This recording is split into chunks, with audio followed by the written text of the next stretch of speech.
The Business Mentors, Business to Brand। नमस्ते दोस्तों, कुछ दिन पहले मैं एक वेब सीरीज देख रहा था। उसमें एक अभिनेता जो नायक थे, उन्होंने एक बहुत बढ़िया लाइन बोली, इश्क है तो रिस्क है।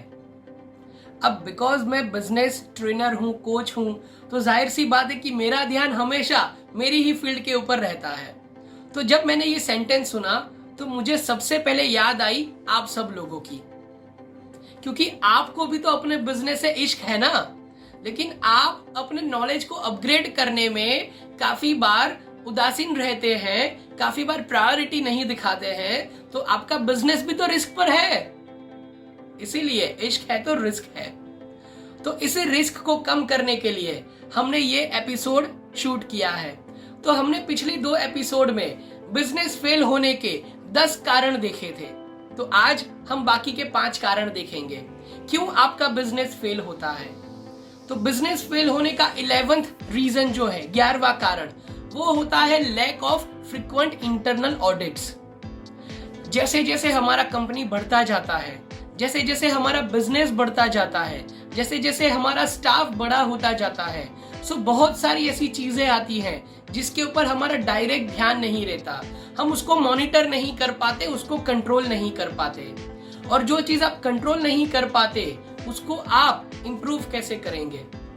तो इसीलिए एक इंटरनल ऑडिट करके एक कंसेप्ट होता है कि जहां पे आपकी ऑर्गेनाइजेशन में ऐसी व्यवस्था की जाती है कि एक रेगुलर इंटरवल के ऊपर हर बिजनेस प्रोसेस को, हर चीज को, हर स्ट्रेटेजी को परखा जाए, इवेल्युएट किया जाए। और जब ये चीज टाइम से नहीं होती है, सो बिजनेस की फेल होने की शुरुआत हो जाती है। 12th रीजन, 12वां कारण जो है माय डियर फ्रेंड्स, वो है एक ही पार्टी या एक ही क्लाइंट या एक ही कस्टमर के ऊपर डिपेंडेंट रहना। मैं जब MBA की पढ़ाई कर रहा था, तब हमने एक प्रिंसिपल सीखा था 80-20। उसमें ऐसा बताते हैं कि आपका बिजनेस, उसका 80% रेवेन्यू सिर्फ 20% कस्टमर से आता है, और आपके बिजनेस का 20% रेवेन्यू बाकी 80% लोगों से आता है। तो यहाँ पे हमें ये बाइफरगेट करना पड़ेगा, ये देखना पड़ेगा कि वो 20% महानुभाव कौन है जो हमको 80% बिजनेस देते हैं। लेकिन काफी बार मैंने ये देखा है कि कुछ कुछ कंपनी में तो 100% बिजनेस सिर्फ 1 या 2 कंपनी या 1 या 2 कस्टमर से आता है। और भगवान ना करे अगर उनके साथ कुछ ऊंच नीच हो गई या कुछ भी और ऐसी समस्या आ गई, तो आपका 100% रेवेन्यू इज ऑन स्टेक। तो आपका बिजनेस फेल होने का एक ये भी कारण है कि सिर्फ एक पार्टी के ऊपर आप डिपेंड करते हैं। नेक्स्ट कारण, जो 13वां रीजन है बिजनेस फेल होने का, वो है स्टैट्यूटरी कंप्लायंसीज का ज्ञान ना होना। यस माय डियर फ्रेंड्स, जब हम बिजनेस शुरू करते हैं तब हम एक छोटे सेटअप से या एक लिमिटेड रिसोर्सेज से शुरू करते हैं, तब शायद हम कुछ चीजों की लिबर्टी भी ले लेते हैं। बट जैसे जैसे बिजनेस ग्रो होता है, वैसे वैसे हमारी जिम्मेदारियां बढ़ती हैं, गवर्नमेंट के प्रति भी और सोसाइटी के प्रति भी। बहुत सारे ऐसे लॉज हैं जो हम पर लागू होते हैं, बहुत सारे कंप्लायंसीज हमको फॉलो करने होते हैं, लेकिन हम उसको फॉलो इसलिए भी नहीं कर पाते हैं क्योंकि ज्यादातर वक्त तो हमें ऐसे कंप्लायंसीज का नॉलेज ही नहीं होता। सो आपके बिजनेस के रिलेटेड क्या कंप्लायंसीज है, क्या लॉज है, उसको जानिए और समझिए, क्योंकि उसका इग्नोरेंस भी आपका बिजनेस फेल होने का एक प्रमुख कारण बन सकता है। बिजनेस फेल होने का नेक्स्ट कारण, 14th रीजन जो है, वो है continuous absence of the owner at the work place. आज बहुत सारे अपने आप को क्लेम करते हैं कि वो ट्रेनर है, वो कोच है, और कहीं भी कुछ भी कहीं भी कुछ भी सिखा देते हैं। और ऐसे कुछ लोग ऐसा सिखा देते हैं कि एक एंटरप्रेन्योर को अपने बिजनेस पर ध्यान देने की जरूरत नहीं है, उसको तो मल्टीपल बिजनेस करने चाहिए। 4, 5, 10 बिजनेस अगर आप करते हैं तो ही आप एंटरप्रेन्योर हैं।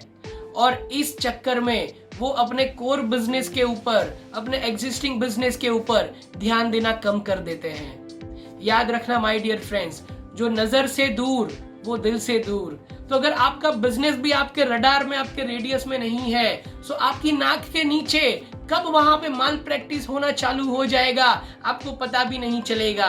और जिस दिन पता लग गया मेरे दोस्त, वो टाइम पे जो डैमेज हुआ होगा वो इतना बड़ा होगा कि आप उसको रिकवर नहीं कर सकते। तो जब तक आपके पास foolproof systems and process नहीं है, आपका बिजनेस ऑटो मोड पे नहीं चला गया है, तब तक आप बिजनेस की अपनी जगह से हिलने का भी नहीं सोच सकते, क्योंकि कंटिन्यूअस एब्सेंस से एक वैक्यूम क्रिएट होगा और वो वैक्यूम आपके बिजनेस को फेल होने की दिशा में लेकर जाएगा।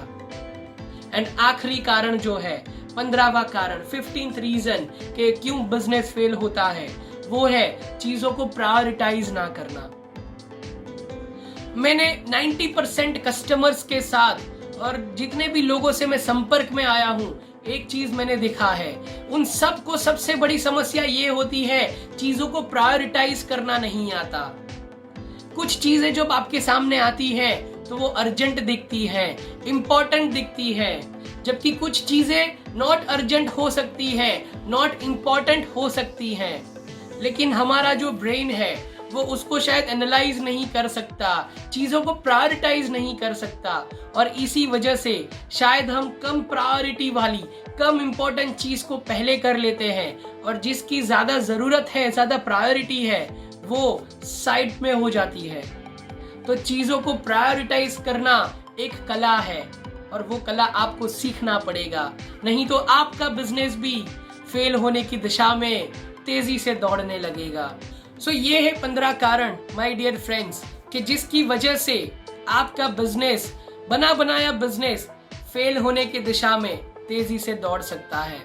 इसके अलावा भी बहुत सारे कारण हैं, बहुत सारी सिचुएशंस हैं और बहुत सारी कठिनाइयां हैं कि जिसका मुआयना अगर हमने नहीं किया वक्त पे तो हमारा बिजनेस फेल हो सकता है।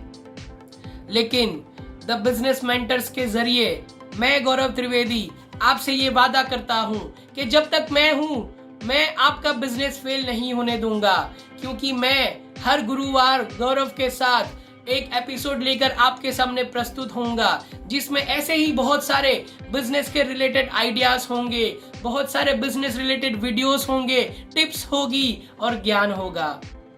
तो आप भी अगर अपने बिजनेसमैन फ्रेंड्स को अगर ये ज्ञान देना चाहते हैं, ये हेल्प करना चाहते हैं, तो इस वीडियो को शेयर कर सकते हैं, और बिजनेस रिलेटेड ऐसे ही वीडियोस को अपने इनबॉक्स में पाने के लिए इस चैनल को सब्सक्राइब कर सकते हैं।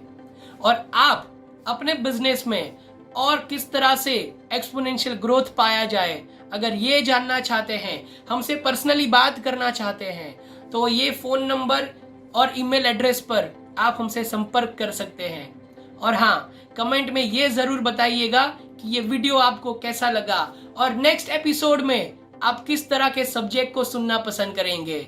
सो this is Gaurav Trivedi signing off. Thank you so much for listening to me. The Business Mentors, Business to Brand.